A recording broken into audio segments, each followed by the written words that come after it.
در قلب جاده ابریشم منظره‌ای که از دور جلوه نمایی می کند فرهنگ‌های متمایز و گوناگون را در دل خود جا داده است.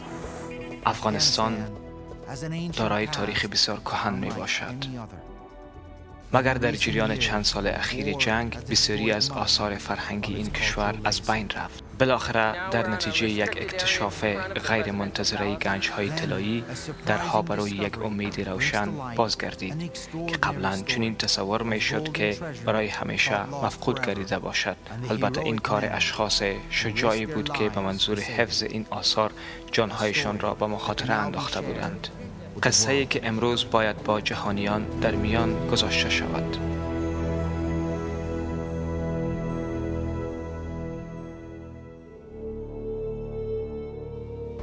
در قلب آسیای مرکزی یک کشور باستانی قرار دارد موسوم به افغانستان که برای هزاران سال جاده ابریشم که مسیر بزرگ شاهراهای جهان پنداشته میشد از آن میگذشت. در حقیقت این کشور به عنوان پیوند دهنده مفکوره ها و تجارت بین شرق و غرب به شمار می آمد. سرزمینی که توجه سیاحان را از فاصله های دور به خود جلب می کرد. یکی از زائرین چینایی شوانسانگ از وادی های آسلخیز و از بت‌های بزرگش توصیف نموده است. مارکو پولو در یکی از نوشته هایش گفته که این سرزمین غنی از طلا و سنگ های قیمتی می باشد. این کشور میدان جنگ کشورگشایان چون اسکندر و چنگیزخان بوده است. این سرزمین مهد چشمگیر فرهنگ و تمدن بشر بوده است. برای قرنها این همه آثار عتیقه و فرهنگی مفقود الاثر بود. ولی در سالهای دهه 1920 زمانی که باستانشناسان شروع به کشف اثرات زندگی و موجودیت انسانها کردند، برای اولین بار یک نشانه از زندگی انسانها را در امتداد جاده ابریشم پیدا نمودند. یکی از این اکتشافات عبارت است از کشف یک محل باستانی و مرموز سلطنتی کوچی‌ها که با طلا تحت پوشش قرار گرفته بود.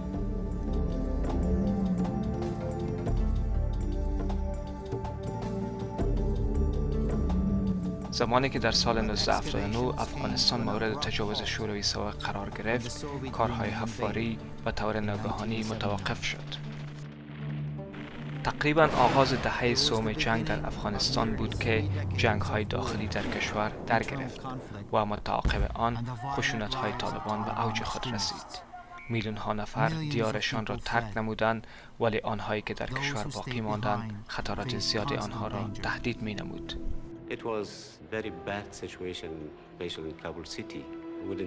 وضع خیلی رقتبار بود، مخصوصا در شهر کابل که منجر به کشته شدن 60,000 نفر و ویرانی بیش از 60% از ساختمان‌ها و تعمیرات گردید.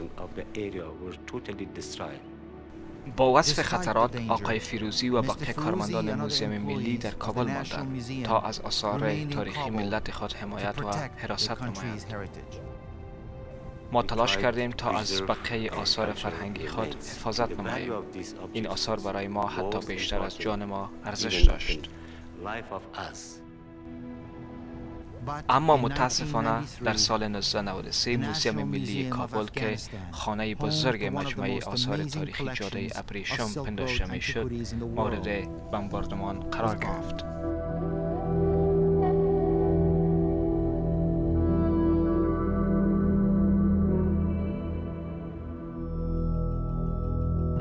Roman period artifacts, Greek period artifacts, Buddhist artifacts, Islamic artifacts. It was really the museum of the Silk Road. چی موزیم عالی، حالا خالی است. در سال 2001 تراژدی دوباره تکرار شد. طالبان با یک پلان منظم شروع کردند به از بین بردن بت‌های تاریخی. آنها بیشتر از 2500 مجسمه را شکستاندند و بعداً در وادی بامیان 2 مجسمه غول پیکر بودا را با بمب‌های دینامیت منفجر ساختند.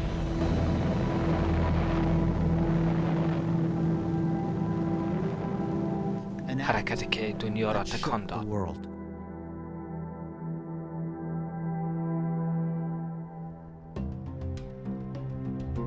با سقوط طالبان، افغان‌ها وظیفه دشوار بازسازی کشور خود را به دوش می‌گیرند. در داخل موزیم ملی، کارگران شروع به جمع‌آوری پارچه‌ها و تکه‌های مجسمه‌ها کردند. بازسازی کار است بس مشکل. شاید ماه‌ها و حتی سال‌ها وقت بگیرد تا پارچه‌ها و تکه‌های این آثار را با هم یکجا کنیم. کار زحمتکشان بازسازی این آثار باستانی از زمان پا فراتر می‌گذارد. من احساس می‌کنم که پیکرتراشی که این اثر را با آن همه زیبایی خلق کرده، همین حالا در اینجا موجود است. همیشه او را در کنار خود می‌بینم. چرا نه؟ آن عده انسان‌هایی که از خود ابتکارات هنری داشته‌اند، هنرشان، دانششان، زیبایی کشورشان، زبانشان، نژادشان، همه این چیزها در هنرشان مشهود میباشد. این تکه‌ها و پارچه‌ها تنها چیزهایی است که از تاریخ کهن افغانستان به جا مانده است. چیزی که مفقود شده طلای چشمگیر باختری میباشد و آوازه بود که آن دزدی شده، فروخته شده و یا هم ذوب شده باشد.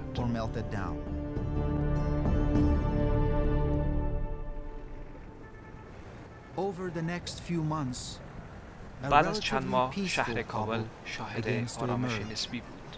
فامیل‌های زیادی بازگشت نموده بودند. برای اولین بار بعد از سالها خیابان‌ها دوباره جان گرفتند و دکانداران با شور و شوق مشغول فروش کالاهای خود شدند. زندگی آهسته آهسته به حالت عادی خود برمیگشت. در موزیم ملی یک اعلامیه جدیدی در شروع تعمیر به چشم می‌خورد. یک ملت زمان زنده می‌ماند که بتواند فرهنگ و تاریخ خویش را زنده نگه دارد. مردم ما باید از آنچه که در گذشته اتفاق افتاده آگاهی داشته باشند و آنها باید در مورد تاریخ و فرهنگشان بدانند.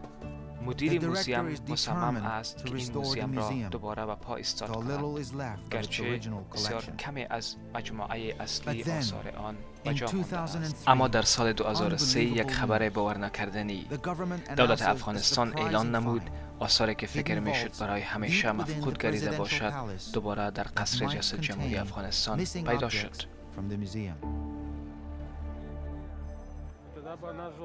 یک گروه مخصوص به کابل فرا خوانده می شود، از جمله فرد هیبرد از نشنال جیوگرافی و ویکتور ساریانیدی باستانشناس روسی از جمله آنها می باشند. ساریانیدی کسی بود که در سال 1978 محل اسرارآمیز آرامگاه کوچی ها را در داخل یک معبد قدیمی کشف نمود. گروه تیم او بیش از 20,000 اثر را که به نام طلاهای باختری یاد می شود در حفریات خود به دست آوردند.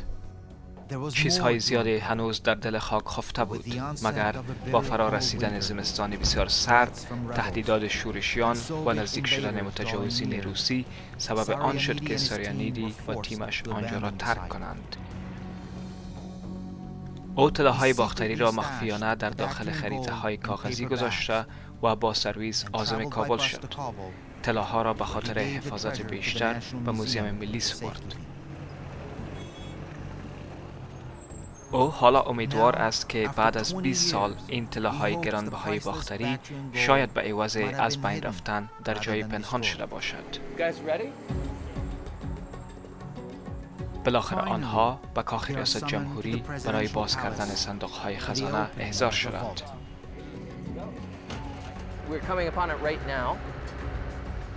بیا که برویم. فعلا ما در مراکز تلاشی قرار داریم.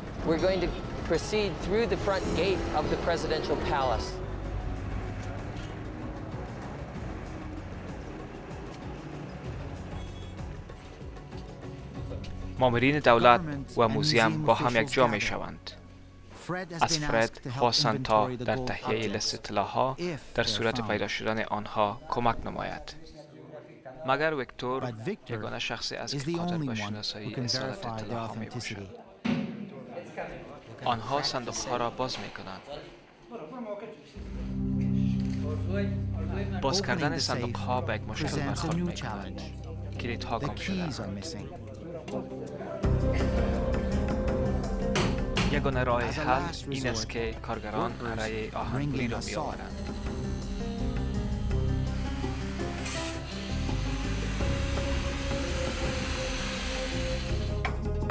بالاخره صندوق ها باز شدند. در صندوقچه اول یک خریطه پلاستیکی با لیبل شوریده که در داخل خریطه گل‌های زرد کوچک قدیمی وجود دارد. ویکتور تایید می‌کند که آنها طلاهای باختری اند.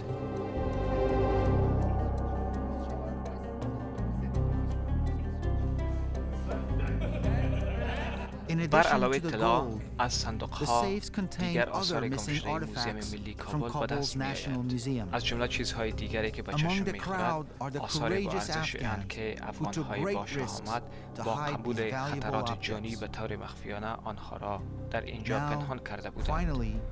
حالا بالاخره این گنجینه‌های پنهان شده به نمایش گذاشته می‌شود. امروز دوباره میراث‌های فرهنگی افغان‌ها به طور غیر منتظره برایشان اعطا گردیده است. این یگانه تاریخ بی‌نظیر است. ارزش میراث‌های فرهنگی افغانستان به اندازه قدامت تاریخی آن است. قدامت تاریخی آن به بیش از 4000 سال میرسد. ساکنین اولیه این منطقه در عهد برنز خانه‌هایشان را در امتداد دریاهای آسیای مرکزی ساخته بودند و یک زندگی بسیار ساده و بسیط داشتند که بیشتر به شکار، کشاورزی، پرورش و نگهداری حیوانات اشتغال داشتند. باستانشناسان در یک حفاری آثار از حیوانات را از قبیل شتر، باز و حتی خرگوش‌ها را کشف نمودند.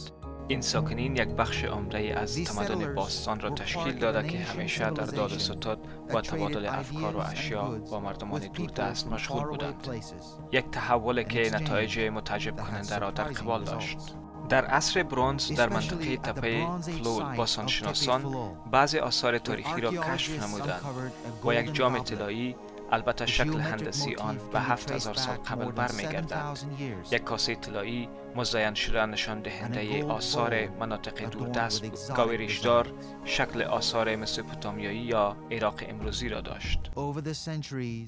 زمانی که راه ابریشم ایجاد گردید، چنین شایع بود که دریاها پر از طلا و کوهها پر از جواهر و سنگ‌های قیمتی است. شکوه جلال این مرز و بوم سبب عطف توجه تاجران و متجاوزین آن زمان گردیده بود.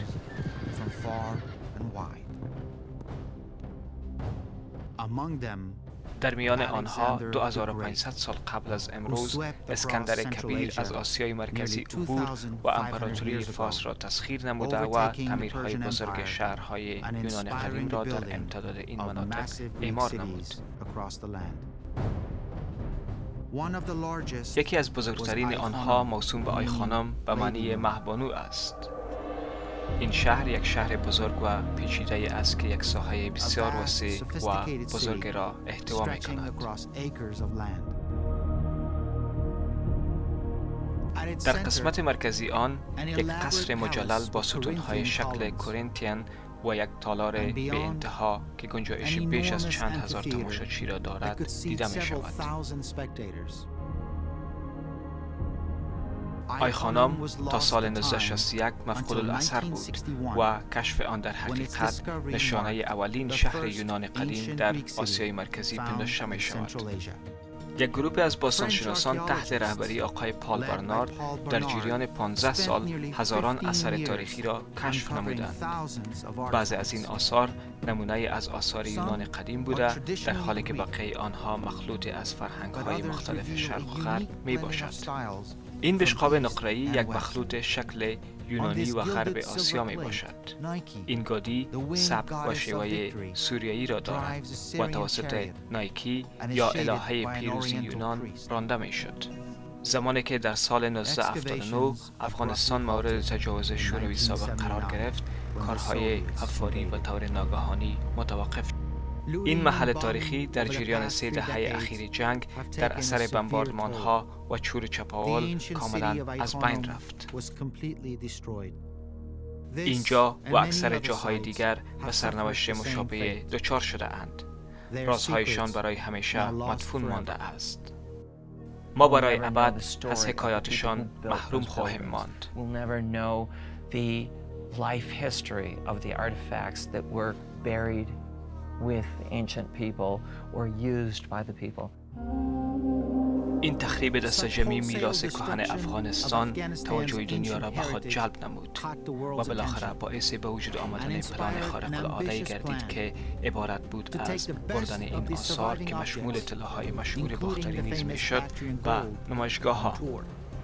از بین آنها بیشتر از 200 اثر بی‌نظیر برای مراقبت انتخاب می شود و یک نمایشگاه بین‌المللی این نمونه های با ارزش تاریخی را برای تمام دنیا به نمایش خواهد گذاشت.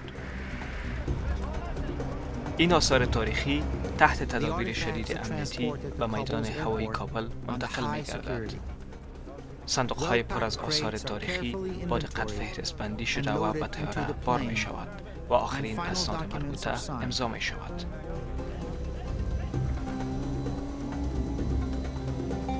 یک تیم مخصوص از موزیم ملی با این آثار عازم اروپا می شود. بعد از گرفتن ماه‌ها آمادگی، حالا آنها برای رفتن آماده هستند.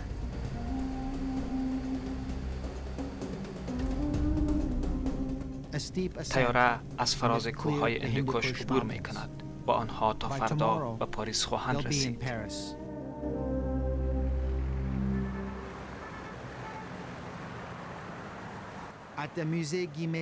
در موسیقیمی آنها بسیار استقبال شدند. ماها را در بر گرفت تا اینکه به اینجا رسیدند. تیم مجرب بازسازی موزیم حالا برای آثار متذکره آماده اند.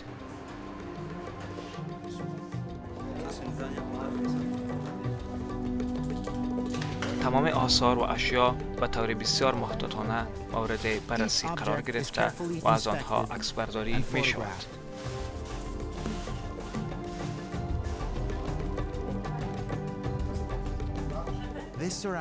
این کوزه سفالی یک شکل از اسطوره‌شناسی های هندی بوده که شکل پریمانند را دارد که 2000 سال قبل از امروز ساخته شده و از طریق راه ابریشم به یک مرکز تجارتی بسیار قدیمی موسوم به بگرام منتقل گردید.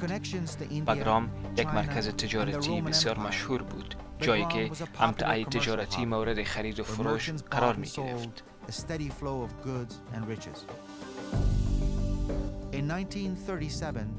در سالهای 1937 باستانشناسان فرانسوی یعنی جوزف هکن و تیم همراه او 2 اتاق پر از آثار تاریخی را که مربوط به شرق و غرب بود کشف نمودند. برنزهای مدیترانه‌ای، ظروف شیشه‌ای میدانکاری شده مصری، حجاری‌های یونانی رومی، عاج تراشیده شده و استخوان‌های از هند. نقاشی روی تخته‌ها در حقیقت صحنه‌های زندگی روزمره یک زن را نمایش می‌دهد و تخت‌هایی که با زحمات زیاد تزیین شده بود.